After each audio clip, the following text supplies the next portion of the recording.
Hey guys, Steven here, Fanatic Perspective. Tran, I'm in a much better place today, brother.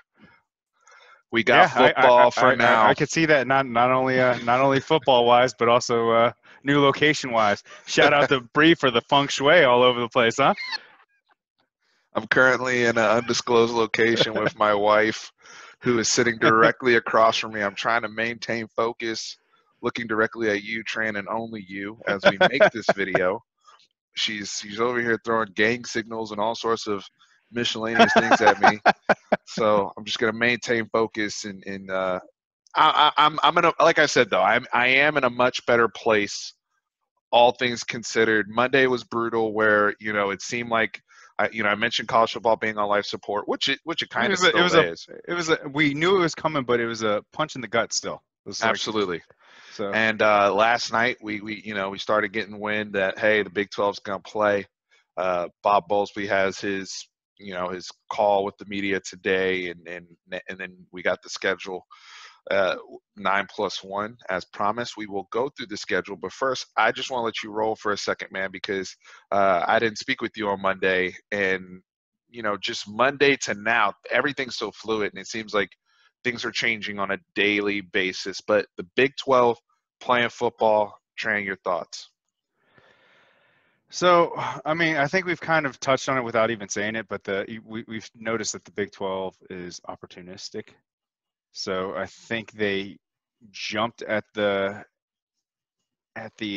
news from the Big Ten and the Pac-12 announcing that they weren't going to play to kind of show that, hey, we're a league that's we listen to the players type of thing. And I know you want to definitely go and touch on the fact that they had representatives and player representatives that they wanted to discuss with, which I thought was fantastic, by the way. But to me, it's they had a plan, a medical plan. They set it forward. They invested a lot of money on the procedures. They, I guess, did the risk analysis. I mean, I'm glad that they actually took the time to research on how they were going to handle the situation, and they made a decision. With that said, we still have a month before anything kicks off, so things Sure. can happen between now and then. So, but it's great that we do have the ability to possibly see some college football this year. But I'm still holding my breath and crossing my fingers. Hopefully, nothing. This doesn't take a turn for the worse.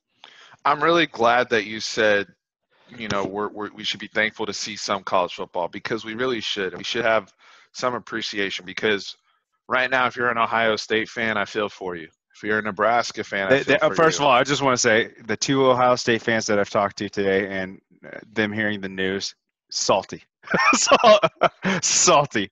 Um, and I get it. You were probably going to field one of the top four teams this year, Absolutely. hands They're down, ranked number hands 2 in the down. country. Yes, and Coaches polls. barring any horrible injuries, I mean, you might have you have a claim to say that you were in the national championship. You should have been in the national championship. Yeah, probably the best player that we don't get to see play, and not only Ohio State fans, but the whole nation. You don't get to Yes. see that. You don't get to see that Yes. talent play this year, and that's a punch in the gut again. So I mean, we're losing out as fans because we do watch other conferences. We don't just watch Big 12 play. So to see the and they're going to probably be saying, okay, we're shutting it down and we're going to train for the combine. A lot of the top end talent are going to start doing that aren't going to have a season this year. So it's rough to say that we saw a Justin Fields last game.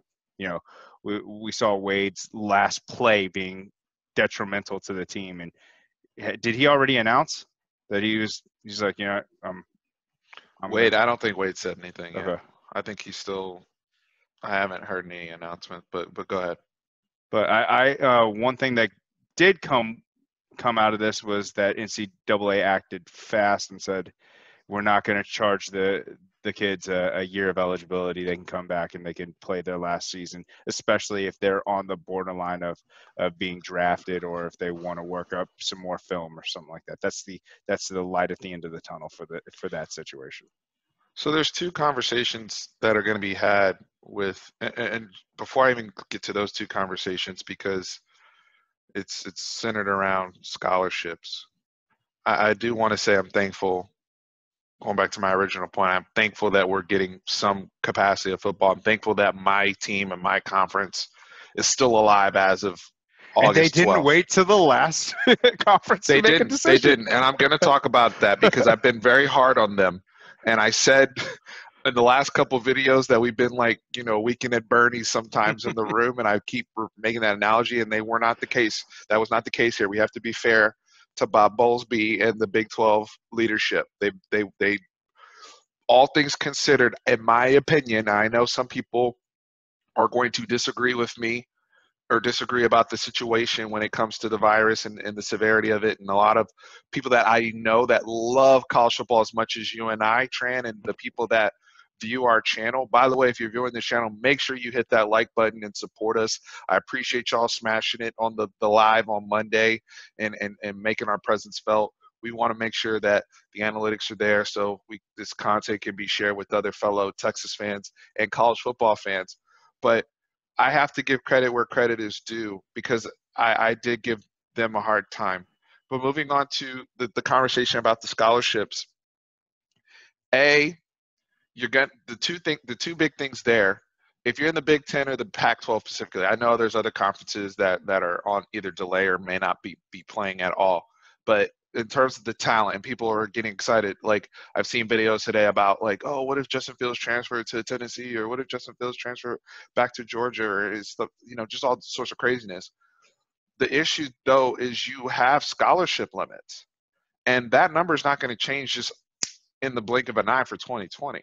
They may change something going to the second point about high school seniors coming in if they have the other outgoing seniors from this year stay, if that makes sense, right? No, Like I got you. they're going to have to expand just like they will eventually have to do whatever happens with college baseball. Same they're already in that scenario, right? So we're going to be there with college football where we're going to have expanded rosters to account for everybody because you can't punish the high school players and you can't punish the outgoing seniors.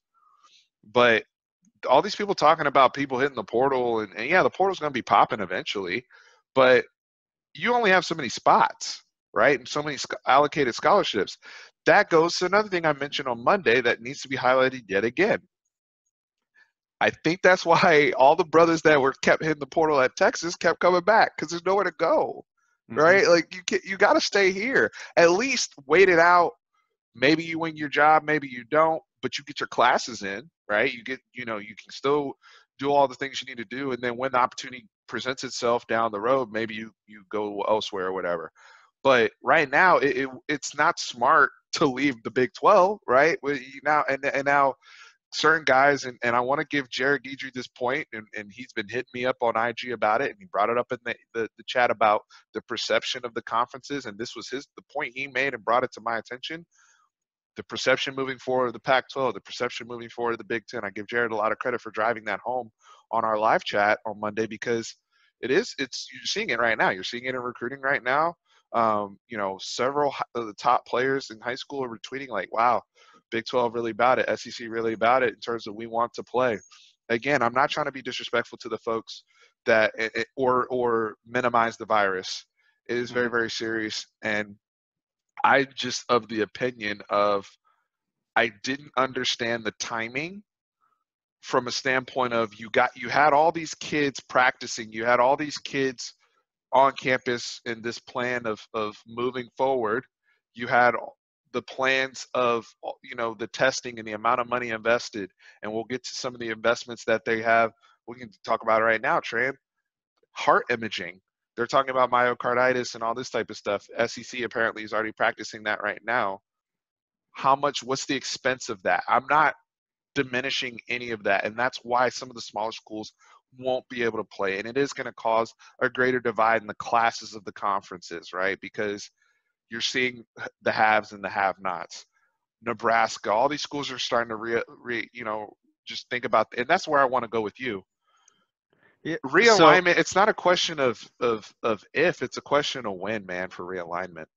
Yeah, no, definitely. And there's when there's smoke, there's fire, you know. So I mean, so I'm assuming there's gonna be some talks at the end of this year, maybe uh, in the middle of this year. But you know, like you said, the heart rate, the heart monitoring and stuff like that, that's not free. I understand that these are huge. I'll call them corporations. Like That's fair. I agree. certain of these universities are corporations. Just University of Texas whatever, is a yeah, corporation. yeah. Absolutely, But 1,000%. Yeah. and that stuff costs money. But those little, you know, everything's sponsored, but they're not going to throw a they're not going to throw a muscle milk sticker on the machine and have it paid for by someone else. It's coming out of someone's money, whether it's a grant from someone or hey, great that they have a medical school now. Yeah, they'll use some of that, but it's still coming out of money. You know, what I Mhm. mean, it's coming out of somewhere and not a It's lot of not a those schools can question. actually handle that. No, and it's not a question of whether or not the schools have the facilities or the medical schools. Like these programs have those things. That's not a concern. Yeah. The concern is the cost and the expense that will be incurred. Yep. So I do want to move on to also shout out to the Big 12. I talked about the NCAA not having the players having a seat at the table, and Bob Bowlesby, today said he reached out to two players on every team in the Big 12 just to provide that transparency. Say, hey, we do have a plan to maintain the medical procedures that are already in place, and with people coming back to school, and that's the contradiction I was talking about with the Big Ten in particular. Y'all are bringing all these kids back on campus, but all of a sudden you're like, oh, we don't feel it's safe. Like I'm wrestling with personally. I did hear today from UT President Jay Hartzell, who I believe is getting his interim tag removed, so congrats to him, about the expected people. When I say people, the students that will be on campus, I think it's like 5.3% that I saw. There'll be, I think it's like 20% hybrid, and then the other 70 some odd percent will be remote. So Texas, with the resources they have, and pay attention recruits, pay attention parents, about what programs have the ability to take care of your kids and stand behind, hey, the next 4 years we have, not just myself, but I have the infrastructure in place to make sure your son, your daughter has everything that they need to be safe, successful, and move forward. Pay attention, because Texas has that infrastructure. I'm not worried about that. I think Texas is going to do the best job they can to mimic a bubble-like environment to the best degree that they have with their own infrastructure in Austin.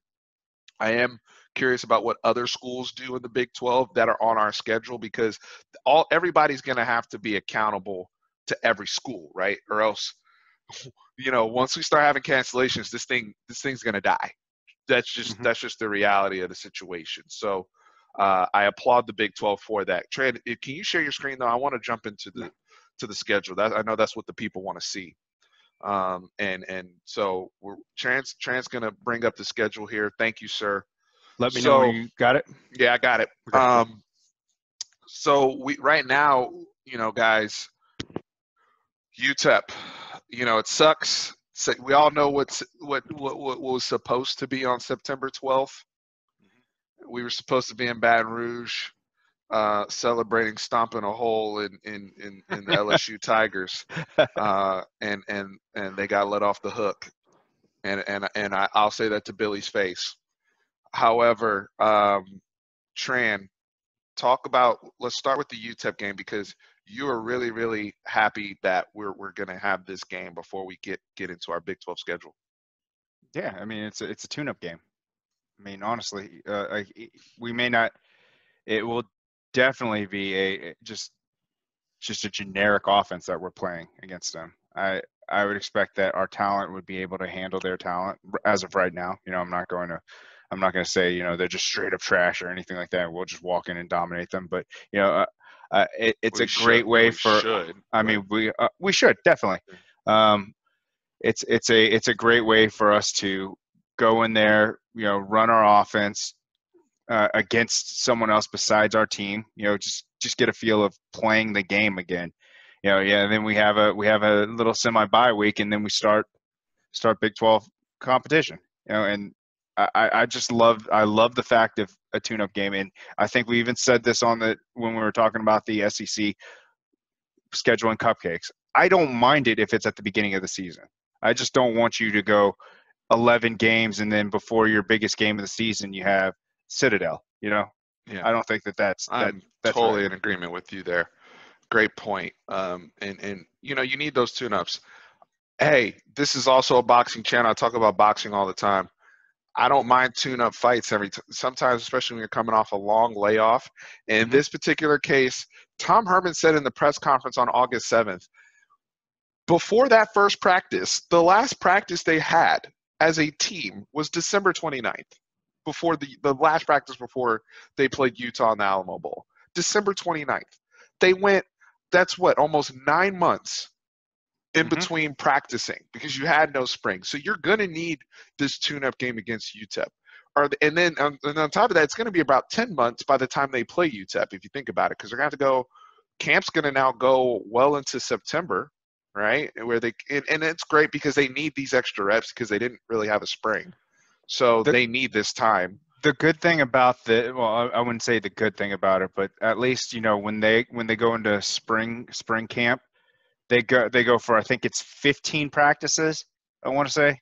And then they have the scrimmage or the spring game. They have or whatever. spring game, and then they have 3 months off almost before they start. come. Yeah, so at least this will be all stretched out into one. And one thing that I hope that they do is I was watching Hard Knocks last night, and what they do. I gotta check it out. I haven't seen Hard Knocks yet. I heard it was really good. Yeah, I won't give away too much, but first thing that they did for the first week was it's all just walkthroughs, not full on sprints, and constant don't want to be blowing people's hamstrings out. And constant stretching. So I hope they do that for at least a week.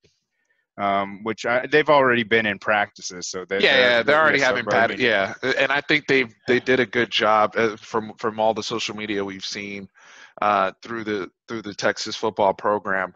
They've done a good job of keeping the players.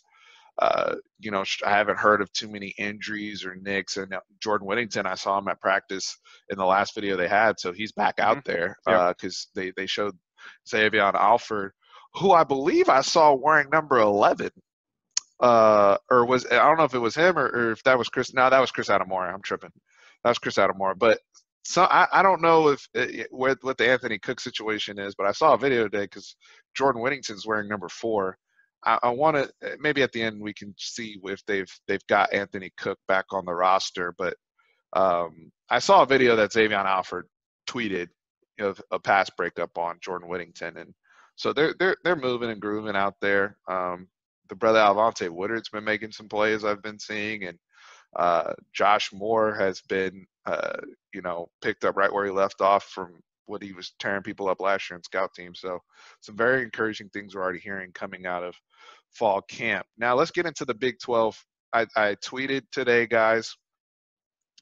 Those of you Red Raiders fans up in Lubbock, Texas, prepare to get your ass whooped on September 26. All right, you can bring your guns, you can bring your tortillas. I don't really care. Okay, the smoke is coming to Lubbock. All right, hell will be paid. Hell will be raised. I don't care if Alan Bowman's out there. Who's out there? Y'all getting the smoke. That's my energy train. You can start off with the Big 12 schedule. I mean, you said it best. I think that's a dangerous game for Texas Tech because we got 2 weeks to prep for them. And I know that they want to just make a statement. And one thing that is huge, I think, on this 2 of the power conferences not playing is the fact that there's a lot less larger games that they have to choose from college game day. So how many big and we're going to get a lot more premier games. Does that make sense? Yeah, no, I agree. Just attention on the conference, and I mean and we'll get into the playoff ramifications of this later on, because I know Tran, you have some really good thoughts there. But just how we do the weekly rankings, right? And that's another thing where I was talking about agendas too, because with the Pac-12 and the Big Ten deciding what they've decided, and Bob Bowlesby talked about, hey, spring football is not really an option, and they laid out really the player safety and really trying to play people aren't designed to play 2 football seasons in 1 year, but apparently the Big Ten commissioner is open to doing like exhibition games in the spring, like all sorts of weirdness. And that's why I'm still curious about what the agenda is of these conferences, or if it's just strictly liability concerns. But in terms of the framework of as of today, August 12th, let me keep reiterating that because things are fluid and we might be on here tomorrow making a whole nother video about stuff getting changed again, right? How the national perception will be of the teams that play. A lot of discussion today about group of 5 teams that might break into the playoffs. Now, this is their opportunity to prove themselves with less people in the way. So, Tran, let me ask you this. Just in general, big picture of the schedule, because we one of the things we did was we kind of gave our win-loss prediction. We haven't gone game by game. I think we'll do something similar to what we did last year, where we do once it. We get closer to the season. When we get closer, yeah. But I said we would. I feel I'm cautiously optimistic about my 9-1 prediction, and I haven't seen anything here to alter that. But I do want to know what you really think, what you really like about the schedule, and then what are you concerned about, or what games are concerning to you? Because I know which ones are for me. So I don't want to, because you were the one who gave me the idea of one of the games, so I'll let you touch on that one. Sure. But I really actually like the way that the schedule's laid out for us in the front half of the season. I love the fact that we're playing UTEP as a tune-up game. We have 2 weeks to prep for you're in conference. A manageable team in Texas Tech. I think that I don't think they're going to have that tough of a defense, but their offense is always going to have yield a pretty good offense. So it's a good test for our defense.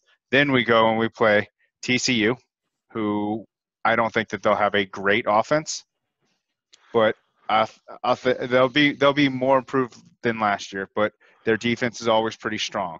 Which actually, since the defense is going to be good this year, but I'll be pissed off if Max Duggan comes into Austin, Texas, and carves us up like he did last year in Fort Worth, and now they don't have Jalen Reagor. I'll be pissed off if all that goes down. But I like any team that beat us last year. We normally do a good job under Tom Herman of trying to bounce back. So we'll see. But go ahead. And I like having them at home. And so those 2 games, I think it preps us mentally for Oklahoma.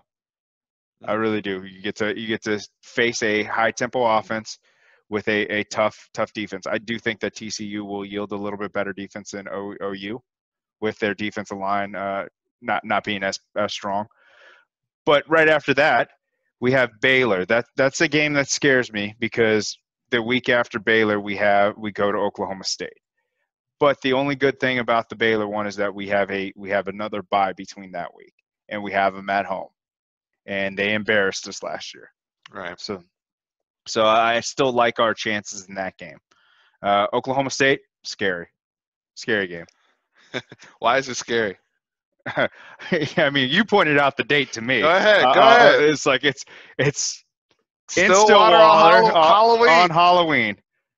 And we just haven't had very good luck there, and we know Oklahoma State is going to be a good team. I mean, they have all the weapons to be in the Big 12 championship. I do want to say this real quick, just to jump in.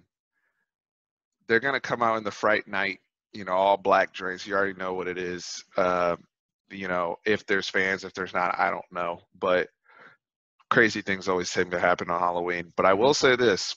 I don't recall exactly what year it was, and I think it was on Halloween when they had, I'm going to throw a name at you, Zach Robinson at quarterback, maybe like mid-2000s when I think we had Colt. And we played them on Halloween, and we whooped their ass.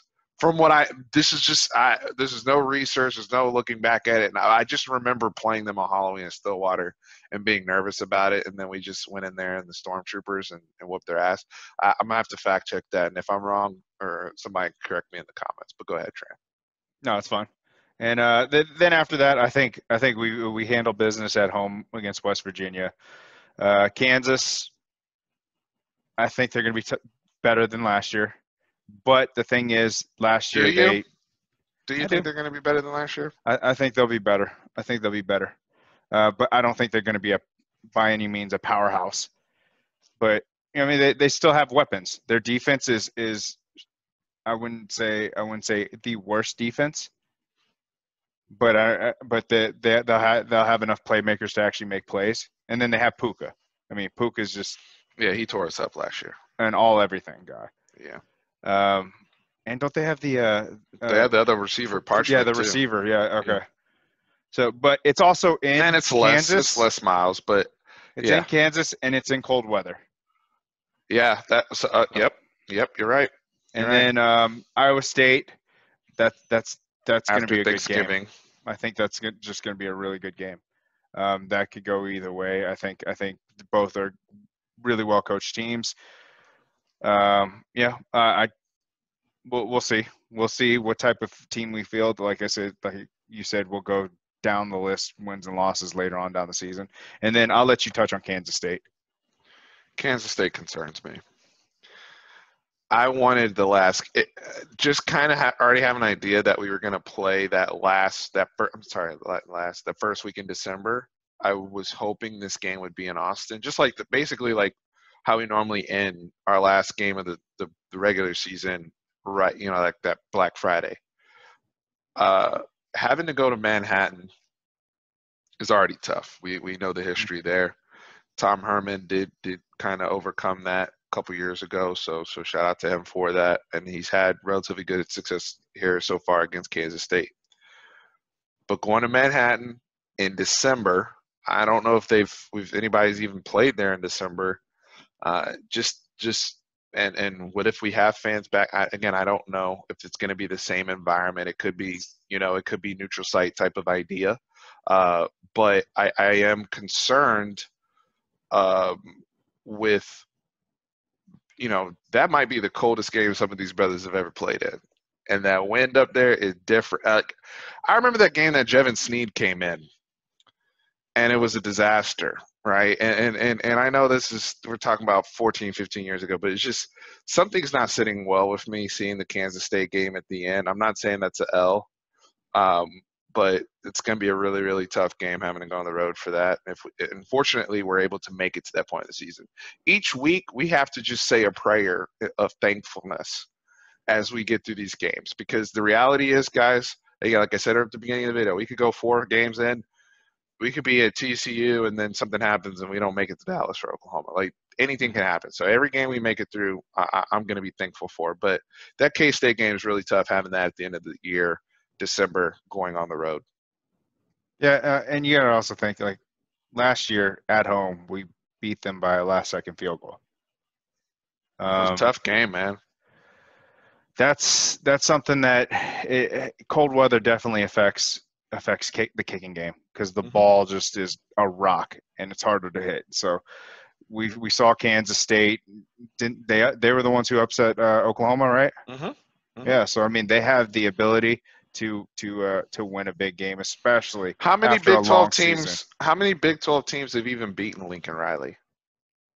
I think only 3. Yeah. So they said only 3. Yeah. So they were one of them last year, and we got the dub in Austin last year. They're still a very, very going to be a very good sound football team. They have a veteran quarterback in Skylar Thompson coming back, Chris Klayman second year. That they're not going to be a joke, right? There's a reason why I had them in my, potential Big 12 contenders when we made that video, which seems like eons ago, with all the optimism for the season, right? And so, very, very interesting as we kind of, look at the schedule here. Any other concerns or thoughts you have? I actually want to bring up, if you want to stop sharing your screen, I want to bring up the overall Big 12 schedule, because there is something I wanted to look at from a standpoint of, like, especially around OU, because that's who we got to dethrone this year. As my computer's bringing this up. I'm going to zoom in a little bit here. All right.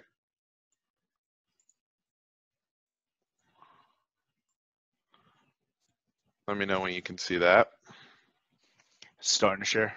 Yep, can see it. Yeah, so, and this might be a little small. I'm going to try to make it bigger. So, OU's got it tough. Right off the get-go? Right off the get-go. I mean, now they're going to have their Missouri State game whenever that is in terms of let me look at this here. Because the dates are off in terms of I think that what am I looking at? Oh, No, never that's mind. right. No, That's the right. dates are right. I'm sorry. Yeah. I don't know why I looked at the 9/26 and thought August 26th. Like that's actually my birthday. But anyway, so September 20th. So OU's going to play Missouri State, I believe, and then they'll on the 12th, I think, as well. And then they're going to go Kansas State, Brock Purdy, and then Sam, right? And so this is a really tough little slate and a nice little test to see what Spencer Rattler's going to do and you know just this granted they were supposed to play Tennessee, Especially the so travel, like traveling two weeks in a row, playing two probably top 25 teams. I think Iowa State was a top 25. they get Kansas State at home. Yeah, I know, no, but I'm talking about Iowa State, and then they travel to the Cotton Bowl. I mean, they still Oh, have to gotcha, travel. gotcha. Yeah. So this is a tough little slate for them. Overall, in terms of the rest of the conference, how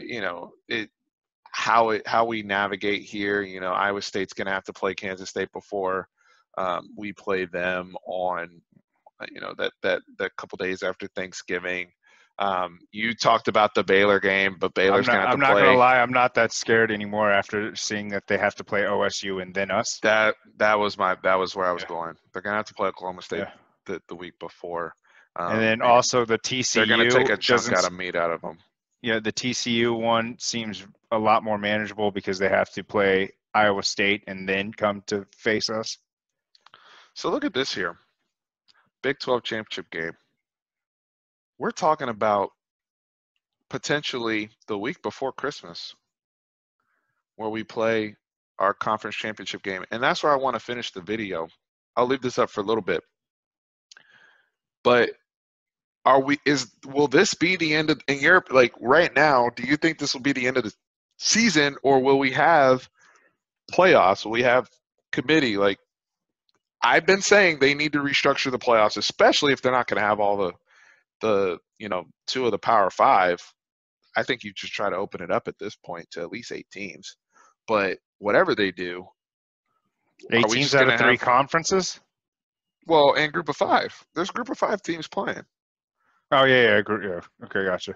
I'm just saying, open it up. Like, if SMU's in there or Houston or I'm just saying, like, there's whoever's playing. Again, this is already a broken season as it is. If the Pac-12 if they don't get resurrected, or the Big Ten doesn't get resurrected, but we're still alive as a conference, which, again, I'm kind of 50-50 on if we even make it to this point of the season. Maybe not even 50 on my end, but hey, like I said, I'm thankful for every day that passes, and we still have a schedule, and we're still practicing, we still have optimism. But overall, will this be the end of the season? Are we just going to have conference champions, or will we make it to the playoffs? I kind of think it's going to end at that, but I really do want to test the other champions, especially if the SEC is there, especially if Clemson will be there. I think they'd be losing out on way too much money if they didn't do that. Mm-hmm. If say knock on wood, everything goes through perfectly and smoothly, they've got to do that. They'd lose out on way too much money. And we always talk about the powers that be. That's all that they care about. Right. It all comes back down to economics. So one other observation I have here, just really looking at this schedule first glance, outside of Kansas, and Tech, because Tech will be their opener for the Big 12. Every team is going to have somebody decent, whether it's the quarterback, experienced quarterback, or a team that we think highly of before they play us. Baylor's going to have to deal with Oklahoma State the week before they play us. Iowa State's going to have to deal with Kansas State the week before they play us. Now, Kansas will have a bye, so that's why I've excluded them. Kansas State will have to deal with Baylor the week before they play us. OU's going to have to deal with Iowa State the week before they play us. OSU's going to have to deal with the same thing. TCU's going to have to deal with the same thing. Texas Tech's opening with us.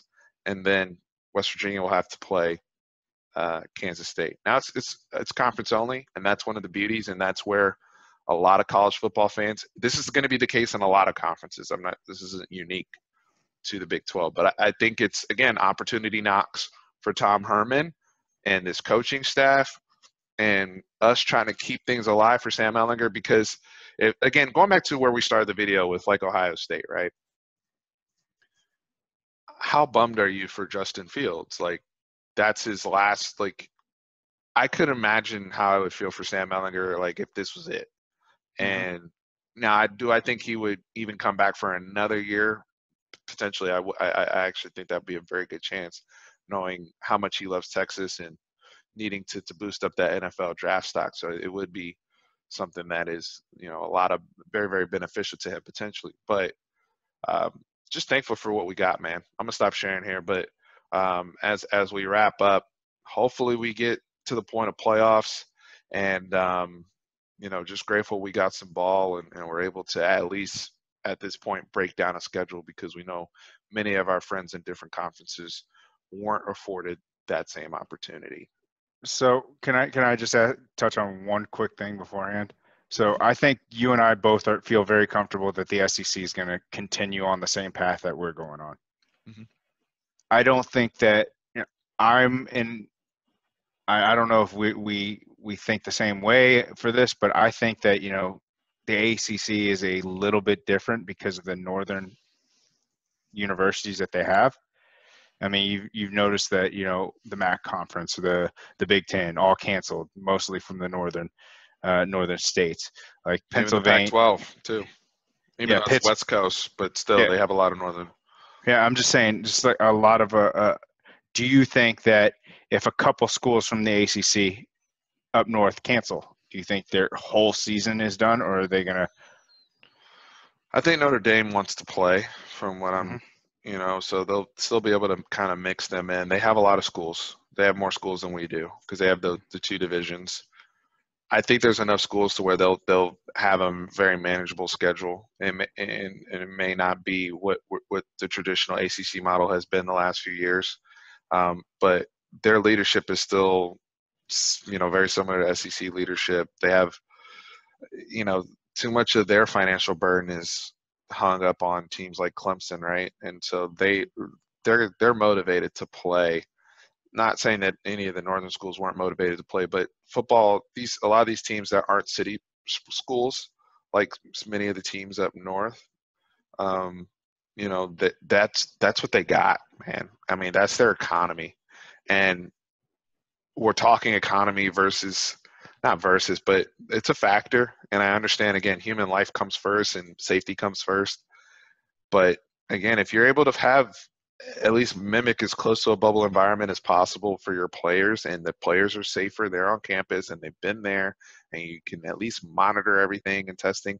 And let me also say this, Tran. If everything gets canceled, the players still need to stay there on campus. I don't think you're doing anybody a favor by sending people home and everybody being remote. And, you're hearing so many players in our program, their family saying, I want my kids to stay in Austin. I know that they're safe. That's peace of mind for me as a parent, right? So me as a parent, there's one thing that people don't really talk about as much about, especially in the recruiting game and things like that, and people going back to school, is I want my kids to have a college experience. And if you're canceling classes and you're canceling school, especially when they're putting forth all the proper protocols for the kids to be safe, you're not really getting the college experience. And I think that's going to play into a lot of recruiting for these three conferences. And I don't know if, I mean, Big 10, they're going to get some of their players, but I mean, I just feel that that's one of the main reasons that Big 12 is like, hey, you know, we have a chance to, you know, show to the recruits and show off type of thing, that what we're doing is we're doing it for the You student just athletes. you just brought up something else though in terms of that college experience and it not being the same if you're virtual or remote.